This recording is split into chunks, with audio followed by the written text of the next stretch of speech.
धातु पोषण निर्माण मतलब जो तुम्हारी धातु है, जो टिश्यूज़ हैं, उनका फॉर्मेशन कैसे होगा और उसके लिए न्यूट्रिएंट्स वो कैसे कन्वर्ट होंगे और कैसे पहुँचेंगे वहाँ तक, वो सारी प्रोसेस को हम धातु निर्माण और पोषण चैप्टर में पढ़ते हैं।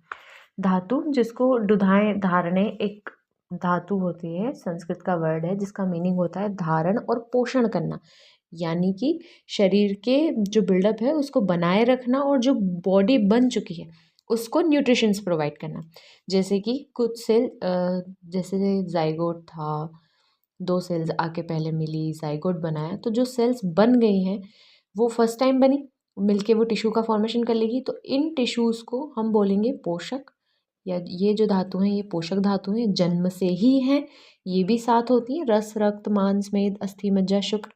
और जो आपकी पोष्य धातु हैं, यानी कि जो जन्म के बाद अब इनको न्यूट्रिशन देने का काम करेंगी, उनको कहते हैं हम पोष्य धातु। अब धातु का जो न्याय है, मतलब क्या है ये चीज़, पहले तो ये समझना चाहिए। तो आपने कोई सी भी चीज़ खाई तो उसका डाइजेशन होता है 2 फेज़ में, प्राइमरी फेज़ और सेकेंडरी फेज़। प्राइमरी फेज़ को हम ऐसे समझ सकते हैं कि स्टमक में कोई सी चीज़ आई और उस चीज़ का डाइजेशन हुआ, जठराग्नि ने उसका डाइजेशन किया, और फिर सेकेंडरी फेज़ में ये होगा कि ये आपने कोई सा भी फूड खाया, ये गया आपके स्टमक में, स्टमक में जाने के बाद यहाँ पे जो पाचकाग्नि या फिर कह सकते हैं अपन जठराग्नि होती है, वो काम करती है। अब जठराग्नि के काम करने के कारण जो हमारी भूताग्नि होती है ना 5, वो भूताग्नि एक्टिव हो जाती है। अब वो क्या करेंगी कि आपने जो भी चीज़ खाई है, जो भी फूड खाया है, वो बॉडी के अकॉर्डिंग तो नहीं है कि वो एब्जॉर्ब कर पाए। आपने चपाती खाई है तो बॉडी उसको एज इट इज़ चपाती के फॉर्म में एब्जॉर्ब तो कभी नहीं करती।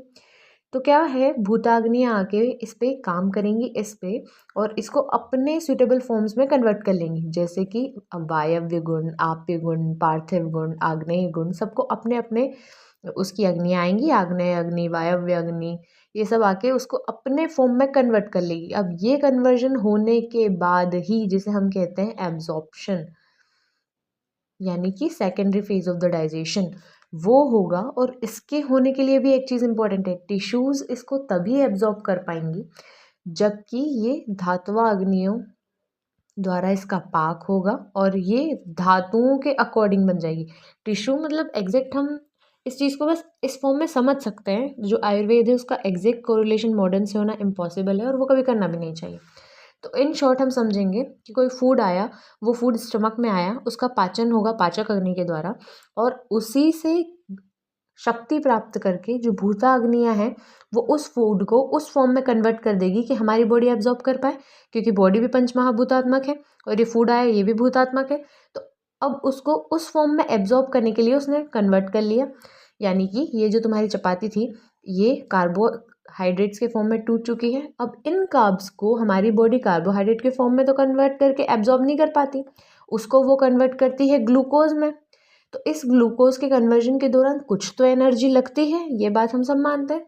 तो वो एनर्जीज को हम कह रहे हैं कि वो धात्वाग्नि है, यानी कि ये जो कार्ब्स हैं अब ये ग्लूकोज के फॉर्म में कन्वर्ट होने के लिए, यानी सबसे स्मॉलर यूनिट जिसमें कि बॉडी उसको यूज़ कर पाएगी, उसमें कन्वर्ट करने के लिए धात्वाग्नियाँ काम कर देती हैं।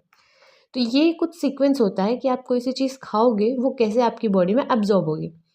तो अब यही काम हम बस सीखेंगे इसमें कि आपने कोई खाना खाया, उस पे आपकी जठराग्नि ने काम किया, अन्न रस बना, ये जो हमने कहा ना कि कार्ब्स में कन्वर्ट मतलब कार्ब्स के फॉर्म में था, तो ये जो कार्ब्स है ना ये अन्न रस के फॉर्म में है, यानी कि लेकिन अभी भी इसको बॉडी एब्जॉर्ब नहीं कर पा रही है। इसके लिए सारी अग्नियाँ इस पे काम करेंगी, सातों धातुओं की अग्नियाँ इस पे काम करेंगी, रस, रक्त, मांस, मेद, अस्थि, मज्जा और शुक्र, सातों धातुओं की अग्नियाँ इस पे काम करेगी और फिर कहीं जाके वो जो धातुएं हैं वो उस अन्न रस से पोषण प्राप्त करेगी, यानी न्यूट्रिशन लेगी और खुद का डेवलपमेंट करेगी। कोई डैमेज्ड है तो उसका रीजनरेशन होगा, कुछ घट गई हैं तो बढ़ेंगी और ये सारा काम होगा।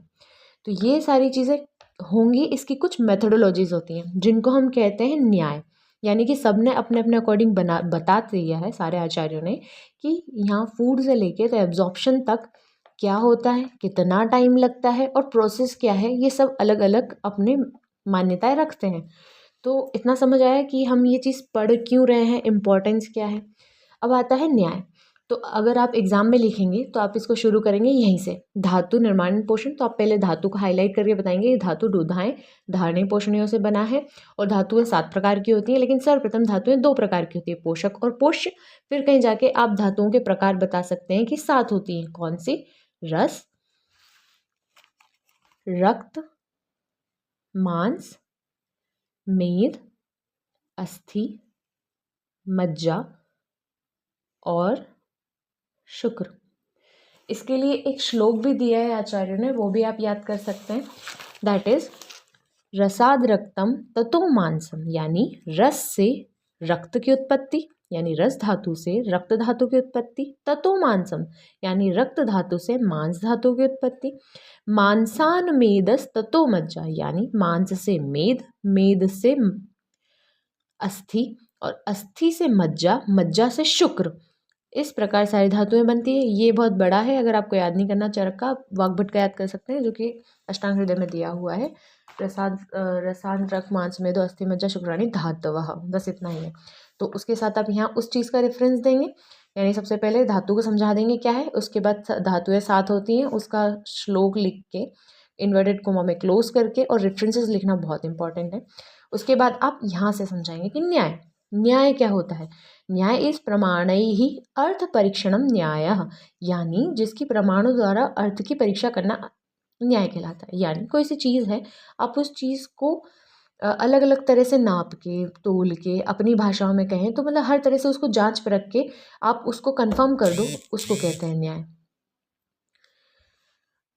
तो 3 मेथडोलॉजीज हैं यही कि हमने कुछ अन्न खाया, अन्न रस में गया, रसाग्नि बनी, प्रसाद भाग बनेगा और किट्ट भाग बनेगा। प्रसाद भाग यानी कि मेन, आप खाना खाते हैं तो एक पार्ट वो होता है जिसे आपने फूड लिया, फूड अपटेक करके एक स्टमक में गया फूड। अब वो स्टमक में जाने के बाद एक पार्ट तो उसका वो बनेगा कि जो एब्जॉर्ब होगा, और एक पार्ट वो बनेगा जो एक्स्ट्रा होगा, टॉक्सिक होगा, जिसको बॉडी बाहर निकाल देगी in the form of faeces and the form of urine.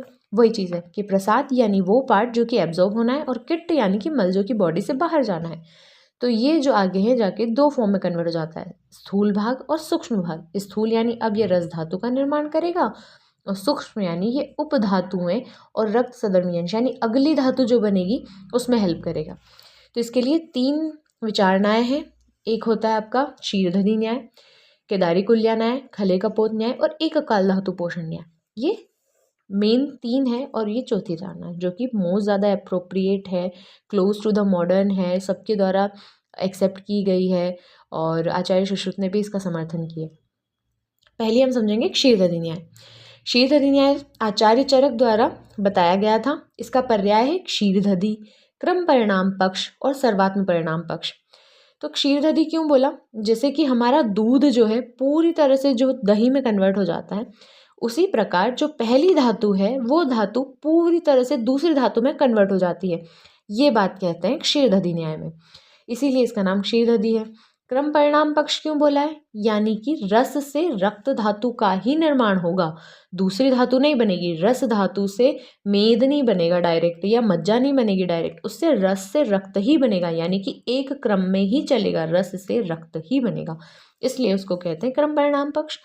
सर्वात्म परिणाम पक्ष इसलिए कहते हैं कि जिस तरह पूरा दूध दही में कन्वर्ट हो जाता है, ठीक उसी तरह एक जो प्रथम धातु है उससे दूसरी धातु बन जाएगी, और वो पूरी तरह जो पहली धातु है वो दूसरी धातु में कन्वर्ट हो जाएगी, ऐसा आचार्य कहते हैं। लेकिन इसका खंडन कर दिया इनके ही टीकाकार ने, जो कि हैं चक्रपाणी जी।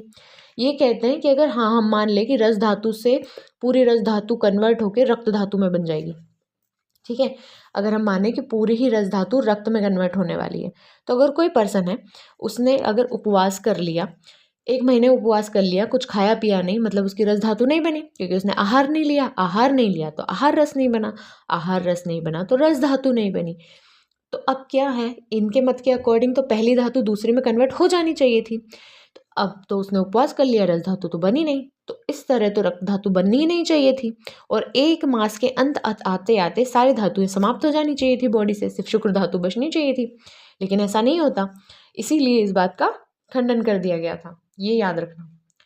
मॉडर्न इसको एसिमिलेशन से कोरिलेट करता है, यानी फूड के एब्जॉर्ब होने और वो सारी प्रोसेसेस में।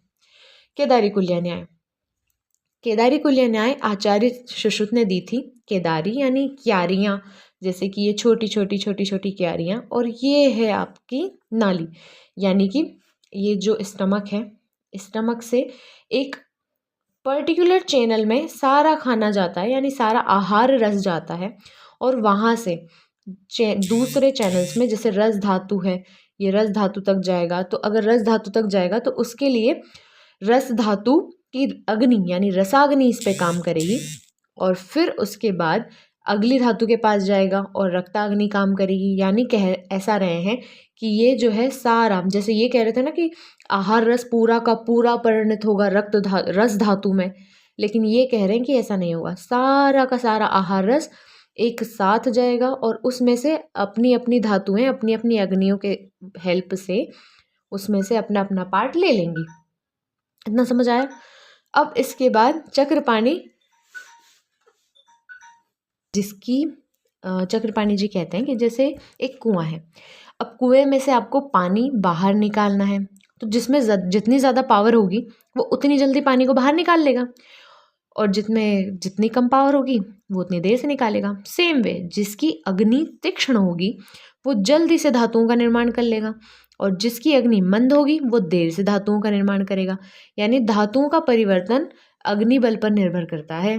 अगर ये चैनल्स हैं, ये पूरा आहार रस साथ में आया है, तो किसी की अगर तीक्ष्ण अग्नि है, यानी इन अग्नियों में तीक्ष्णता है, जल्दी जल्दी कन्वर्ट करने की पावर है, तो ये एक साथ तुरंत से जितनी जल्दी हो पाएगा। वैसे तो कहते हैं कि 1 महीने में आहार रस से शुक्र धातु तक बनता है, तो ये और जल्दी बना लेगा। दैट मीन्स कि पोषण अच्छा होगा, धातुएं अच्छी बनेंगी, जल्दी जल्दी बनेंगी। ये कहता है केदारी कुल्या न्याय। तो अगर आपको एग्जाम में लिखना है क्षीरदधि न्याय, तो आप पहले समझाएंगे कि किसकी देन है, उसके प्रवर्तक आचार्य कौन है, और उसके पर्याय क्या हैं, और उन पर्यायों के अकॉर्डिंग उसका अर्थ क्या है, फिर उसका खंडन किसने किया था, और साथ में बहुत इंपॉर्टेंट है ये चार्ट बनाना। ये यही चीज़ है कि आपने खाना खाया जो कि पचा, आहार रस बना। अब आहार रस पे पाचक अग्नि या कह सकते हैं जठराग्नि ने काम किया, और उसने उसको 2 भाग में पार्ट कर दिया। प्रसाद भाग यानी वो पार्ट अब हमारी बॉडी उसको यूटिलाइज करेगी, एब्जॉर्ब करेगी, और किट भाग यानी वो पार्ट जिसको बॉडी बाहर कर देगी। तो ये अन्न रस, इस पर रसाग्नि ने काम किया। फिर प्रसादंश बनेगा, किट्ट बनेगा। प्रसादंश से स्थूल भाग या रस धातु, और सूक्ष्म भाग यानी कि उपधातु और रसधर्मी अंश बनेगा। सेम अगली सारी प्रोसेसेस में होता जाएगा, लेकिन पॉइंट ये नोट करने का है कि ये जो अन्न रस है ये पूरी तरह रस धातु में कन्वर्ट हो गया चार्ट बनाते टाइम। लेकिन अगर आप चार्ट बनाएंगे केदारी कुल्या का, तो उसमें ये ध्यान रखना है कि ये जो अन्न रस है ये पूरा एक साथ जाएगा सारी धातुओं के पास, और फिर वहाँ से रस धातु अपना रस सधर्मी अंश ले लेगी, रक्त धातु अपना रक्त सधर्मी अंश ले लेगी, मांस धातु अपना सधर्मी अंश ले लेगी, मेद धातु अपना सधर्मी अंश ले लेगी, और अस्थि धातु अपना सधर्मी अंश ले लेगी, मज्जा अपना ले लेगी, और शुक्र अपना। इस तरह से चीज़ें चलती चली जाएंगी, और फिर आगे वही उनकी रसाग्नि काम करेगी, और प्रसाद, किट्ट, रस, उपधातु सब बनता चला जाएगा। तो आपको ये पता होना चाहिए सबसे पहले कि किट्ट क्या होता है, किट्ट यानी मल होता है, और किसका किट्ट क्या है, और उपधातुएं क्या हैं। तो उसके लिए सबसे ज़्यादा इम्पॉर्टेंट हो गया, तो ये चार्ट बनाने में आपको हेल्प मिलेगी। तो अन्न का किट्ट, मूत्र और पुरुष, और इस तरह सभी के हैं। आप ये इसमें देख सकते हैं, स्क्रीनशॉट ले सकते हैं। फिर है आपकी उपधातुएं। तो उपधातुएं जो हैं वो ये हैं, रस धातु से स्तन्य और आर्तव, रक्त धातु का कंडरासिरा, मांस का त्वचा और वसा, मेद, स्नायु, ये इनकी उपधातुएं हैं। ये आपको याद होना ही चाहिए, और फोटो आपके साथ स्क्रीन पे शेयर कर दिए गए हैं। फिर आता है अगला, दैट इज खले कपोत न्याय। ये सेम टू सेम आपका केदारी कुल्या न्याय जैसा होता है, यानी कि ये भी यही कहता है कि सारा आहार रस एक साथ गया और सब धातुओं ने अपने अपने अकॉर्डिंग उसको एब्जॉर्ब कर लिया। लेकिन सिर्फ इसमें डिफरेंस इतना है कि ये कहता है कि जिसके चैनल्स पास हैं उसको उसका पाक पहले हो जाएगा, निर्माण पहले हो जाएगा, और जिसका चैनल दूर है उसको टाइम लगेगा। ठीक है, और सेकंड चीज़ कि जैसे जैसे चैनल दूर होते चले जाएंगे वैसे वैसे उनकी जो ये है ये पतले होते जाएंगे और ज़्यादा, ये इस तरह से कहते हैं। बस इतना सा डिफरेंस है। स्रोतस जितना लंबा समय उतना अधिक, और जितना लंबा स्रोतस मार्ग उतना ही वो सूक्ष्मतर होता जाएगा। सिंपल। अब एक काल धातु पोषण न्याय क्या है? ये जो है अरुंधति ने दिया था, जो कि वाग्भट संहिता के टीकाकार हैं, ऑब्जेक्टिव भी आ जाता है, और सुश्रुत ने इसका सर्वाधिक इसको मान्य किया है। व्यान वायु, इनका कहना है कि जो व्यान वायु है वो एक साथ सारे शरीर में आहार रस को ले जाती है और सारी धातुएं एक साथ निर्माण होती है, ना कोई पहले ना कोई बाद, यथार्थ के अत्यंत निकट। यानी कि जो आज मतलब है कि हम कोई खाना खाते हैं तो वो ब्लड में जाता है, ब्लड वेसल्स में जाता है और फिर सेल्स तक पहुंचता है। तो ऐसा नहीं होता ना कि एक सेल तक पहले एक में बाद में पहुंच रहा है। दैट मीन्स कि ये आज मॉडर्न एस्पेक्ट के ज़्यादा क्लोज है। और इससे क्या होगा? पोषण होगा और नई धातुओं का निर्माण होगा। ये आप वहाँ भी बता सकते हैं। एक 5 मार्क्स का क्वेश्चन आता है, उसको कहते हैं रस संवहन, यानी कि समझाइए रस के संवहन को, यानी कि सर्कुलेशन को। तो उसमें वहाँ भी काम आएगा कि व्यान वायु एक साथ सारे शरीर में फैलता है और आहार रस से सारी धातुओं का निर्माण होता है। और यही आपका संवहन है कि व्यान वायु ने क्या किया? रस धातु रही को एक साथ जाके पूरी बॉडी में उसको फैला दिया। ये था आपका 5 मार्क्स का क्वेश्चन, जो कि आया था 2023 बैच के पेपर में, और उसको हम समझेंगे आगे जब रस धातु समझेंगे तब। ओके। आपको एग्जाम में आता है कि लिखिए धातु पोषण न्याय, तो पहले आप इसी तरह समझाएंगे कि धातु क्या होती है, धारण पोषण है, कितनी प्रकार की धातुएं होती हैं, फिर उसका निर्माण और पोषण, ये चीज़ तो नॉर्मल है। धातु पोषण न्याय, तो न्याय के लिए आप ये समझाएंगे, दैट मीन्स कि पहले आपने लिखा धातु, उसके बारे में इंफॉर्मेशन, और फिर लिखेंगे आप न्याय के बारे में इंफॉर्मेशन, पोषण न्याय, तो बीच में हेडिंग रह जाएगी बस इस तरह। पहले लिखेंगे धातु, फिर लिखेंगे न्याय के बारे में इंफॉर्मेशन, फिर उसके बाद आप बताएंगे 7 प्रकार की धातुएं होती हैं, और जो न्याय हैं उनके नाम लिख देंगे, आप चाहें तो श्लोक लिख सकते हैं। फिर आप लिखेंगे न्याय, तो जो न्याय होते हैं, जो हमने 4 न्याय पढ़े, उसको आप अच्छे से डेकोरेटेड फॉर्म में लिख सकते हैं। आप चाहें तो इस तरह से डेकोरेट करके लिख सकते हैं, आप चाहें तो सेंटर में न्याय लिखिए, उसको सर्कल कीजिए, और ये 4 तरह से पेज भरने का तरीका यूनिवर्सिटी के लिए, चारों का वो लिख दीजिए। फिर एक एक करके सबको समझाना है इसी फॉर्मेट में कि कौन से आचार्य ने दिया, उसका पर्याय क्या है और उसका मीनिंग क्या है, किसने उसका खंडन किया, फिर इसका, और इसके बाद आपको वो चार्ट बनाना है जो मैंने आपको बताया था, वो चार्ट। फिर उसके बाद केदारी कुल्य न्याय, उसको समझाना है वो क्या है, इस तरह से आप उसको समझा सकते हैं, और उसके बाद केदारी कुल्य न्याय वाला आप चार्ट डाल उसमें बना देंगे। अगर ये 5 नंबर में आता है तो सिर्फ इसी के चार्ट को थोड़ा सा समझा दीजिएगा कि आगे सिर्फ इतना कि ये रस धातु तक इस तरह बनता है, आगे सारी इस तरह बनती चली जाएंगी। अगर 10 मार्क्स में आता है तो आपको कम से कम 2 से 2.5 पेजेस लिखने होंगे, इसीलिए आपको इसमें भी आप चाहें तो चार्ट बना सकते हैं, जो कि एंड में इस वीडियो के मिल ही जाएगा। फिर खले कपोत के बारे में थोड़ी सी इन्फॉर्मेशन, एक काल धातु न्याय के बारे में ये इन्फॉर्मेशन, इतना इनफ है।